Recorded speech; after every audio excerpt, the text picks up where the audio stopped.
Alors, nous entrons dans la pièce principale du cabinet de travail.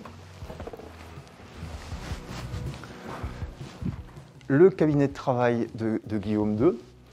Ce qu'on entend par cabinet de travail, c'est un ensemble de 4 pièces qui, à elles toutes, ne présentent pas un volume énorme.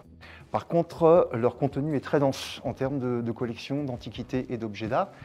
Et on trouve ici des typologies d'antiquités et d'objets d'art qui ne sont pas présentes sur circuit de visite ouvert au public. Alors la question de savoir si effectivement cette désignation de cabinet de travail de Guillaume II est justifiée, moi j'aurais plutôt envie de vous dire non, parce que il semblerait que jamais Guillaume II n'ait effectivement travaillé ici. À défaut d'avoir été un véritable cabinet de travail, cet espace est un véritable cabinet de curiosité. On y trouve des choses rares, insolites et surprenantes, comme par exemple cette prothèse. C'est la reproduction qui a été réalisée au début du siècle dernier d'une prothèse qui a été retrouvée dans la sépulture du chevalier Hans von Mittelhausen dans l'église de Ballbronn.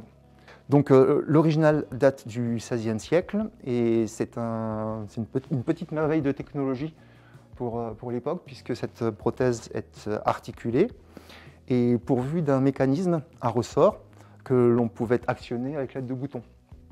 Alors, autre curiosité, cette épée de justice qui date du XVIIe siècle, elle provient de Bischwiller et on peut y voir des gravures représentant une scène de décapitation et puis également une inscription en allemand qui, traduite en français, donne à peu près ceci.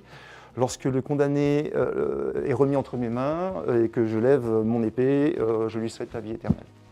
Le grand graveur de la Renaissance allemande Albrecht Dürer est souvent évoqué au château dans son décor. Par exemple, ici, on peut voir un vitrail réalisé d'après une de ses œuvres, un vitrail qui représente Maximilien Ier de Habsbourg. Et on peut voir donc les initiales AD pour Albrecht Dürer.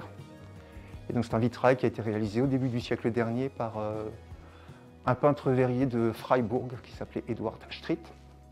Une autre œuvre remarquable que l'on peut découvrir dans ce cabinet de travail, c'est ce document, manuscrit et richement enluminé, qui émane de la Société d'histoire et d'archéologie de Lorraine, dont on a ici le sceau officiel.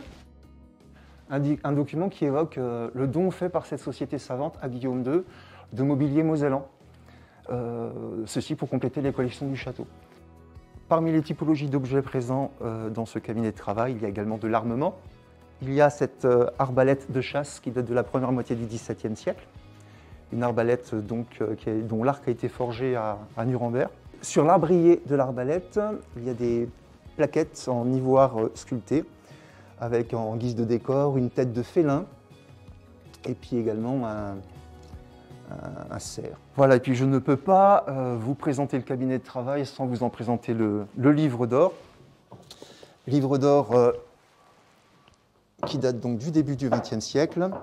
Livre d'or que signait Guillaume II à chacune de ses visites. L'ouvrage est relié en cuir et il est également enluminé. On y trouve notamment les armoiries des Hohenzollern, des Tirstein, des Sickingen. Alors, le livre débute en 1910. Il se peut qu'il y ait eu un autre livre d'or qui l'ait précédé, mais on n'en a pas trace de l'existence. Donc ici, la signature Auguste du Kaiser Wilhelm, celle de son épouse, Augusta Victoria, celle de la princesse Victoria Louise, donc son unique fille. Et 7 visites du Kaiser sont consignées dans ce livre d'or. Alors, parmi les personnalités qui ont visité le château et qui en ont signé le livre d'or, il y a Mustafa Kemal, aka Atatürk, donc le fondateur de la Turquie moderne. C'est en 1917 qu'il est venu au château. Voilà pour ce petit tour d'horizon de notre cabinet de travail.